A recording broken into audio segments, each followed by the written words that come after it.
Anatoly Moskvin, born in 1966 in Nizhny Novgorod, Russia, was regarded as an intellectual prodigy.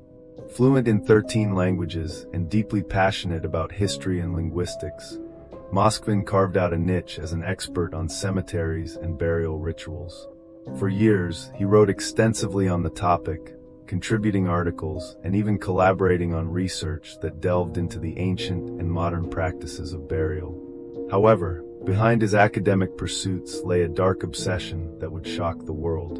In November 2011, Russian authorities raided Moskvin's apartment after a series of grave desecrations raised alarm in the town. Inside his small, cluttered home, police discovered 26 life-sized dolls.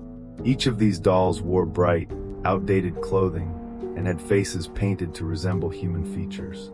But the horrifying reality was that these were not mere dolls.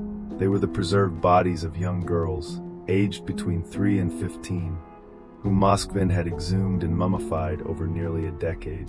Moskvin admitted to digging up graves and using various preservation techniques to prevent the bodies from decaying. He would often stuff the corpses with rags, wrap their limbs in fabric, and insert music boxes or toys into the chests so they could make noise when moved. His journals revealed his rationale. Moskvin believed he was rescuing these girls from loneliness, stating that he felt sympathy for them and wanted to give them a form of life in his home. He would celebrate birthdays with them and treat them as if they were part of his family. Moskvin's obsession began in childhood, when he experienced a traumatic event involving the funeral of an 11-year-old girl. This experience, he later claimed, marked the beginning of his fascination with death. His neighbors described him as eccentric but friendly, never suspecting the grotesque secret hidden within his apartment. When questioned, Moskvin showed no remorse for his actions, insisting that he had acted out of compassion for the deceased and that he believed he was giving them a second life.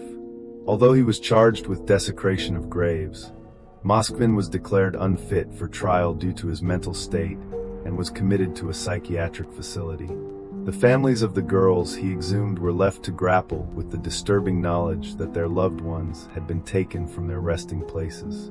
Moskvin's case remains one of the most chilling examples of how a fascination with history and death can blur the line between research and delusion.